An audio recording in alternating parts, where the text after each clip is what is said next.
Next Pratyusha గారిని stage పైకి రావాల్సిందిగా కోరుకుంటున్నాము. మీరు ఒక ఫైర్ బ్రాండ్ లాగే మాకు తెలుసు, కానీ మీరు బయట ఇంత సాఫ్ట్గా ఇంత బ్యూటిఫుల్గా ఉంటారని అసలు తెలీదు. మీకు ఎలా అనిపించింది song? Okay, thank you so much Afroz నన్ను ఈవెంట్కి పిలిచినందుకు. మా వార్తా ప్రపంచంలోంచి ఈ వాస్తవ ప్రపంచంలోకి వచ్చినప్పుడు నాకు కొంచెం అంటే చాలా ఒక రిలీఫ్ అనిపిస్తూ ఉంటుంది. ఎంతసేపు ఏడుపులు, లేకపోతే పాలిటిక్స్ అనో లేకపోతే ఇంకొకటనో, రిఫ్రెషింగ్గా అనిపిస్తుంది ఇలాంటి ఈవెంట్స్కి వచ్చినప్పుడు. లాస్ట్ టైం కూడా నేను వచ్చాను, అది బాగా హిట్ అయింది, ఇది కూడా పక్కా హిట్ అవుతుంది. మీరు ఇప్పుడు అన్నారు కదా కాంపెన్సేట్ చేస్తాము, అమ్మాయిలు ఏం ఫీల్ అవ్వక్కర్లేదు, ఉన్నదే చూపించారు మీరు. రెండు యాంగిల్స్ ఉన్నాయి, అబ్బాయిల్లో ఉన్నారు టాక్సిక్, అమ్మాయిల్లో కూడా టాక్సిక్ ఉన్నారు.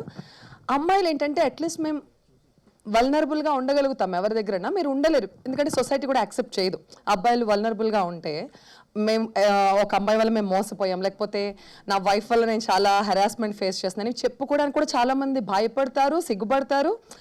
ఎంతమంది సఫకేట్ అవుతున్నారు, సఫర్ అవుతున్నారు లోపల లోపల తెలియదు చాలా మందికి. ఆఖరికి బెస్ట్ ఫ్రెండ్స్కి కూడా చెప్పుకోరు, నువ్వు వీక్ రా, లేకపోతే నువ్వు అసలు మగాడవేనా అంటారని చాలా మంది మగాళ్ళు సఫర్ అవుతూ ఉంటారు. మేబీ అలాంటి బాయ్స్ అందరికీ ఇది డెఫినెట్గా ఈ సాంగ్ కనెక్ట్ అవుతుంది. సాంగ్ చాలా బ్యూటిఫుల్గా ఉంది. ఒక సాంగే కదా అనుకుంటాం, కానీ ఇంతమంది ఉంటే ఇలాంటి ఒక సాంగ్, ఒక ప్రోడక్ట్ బయటకు వస్తుంది. సీరియస్లీ చాలా చాలా బాగుంది. ఒకప్పుడు యూట్యూబ్ అంటే ఒక చిన్న చూపు ఉండేది జనాలకి, ఇప్పుడు యూట్యూబే అన్నింటికి. ఆఖరికి మా వార్తలు కూడా యూట్యూబ్లోనే మాకు ఎక్కువ వ్యూస్ వస్తున్నాయి చూస్తుంటే ఒక రకంగా. సో యూట్యూబ్ ఇప్పుడు నాకు తెలిసి అది మెయిన్ స్ట్రీమ్ అయిపోతుందేమో కొన్ని రోజులకి అనిపిస్తోంది. సినిమాలు కావచ్చు, న్యూస్ కావచ్చు, ఏదైనా సరే ఇప్పుడు యూట్యూబ్ రీచ్ ఎలా ఉందో మనం చూస్తున్నాం. ఆల్మోస్ట్ సినిమాలకి ఈక్వల్గా చేస్తున్నారు. ఇంకా ఇంకా మంచి సాంగ్స్తో మీరు ఇంకా ఇంకా మంచి మంచి సాంగ్స్తో మా ముందుకు రావాలి. మమ్మల్ని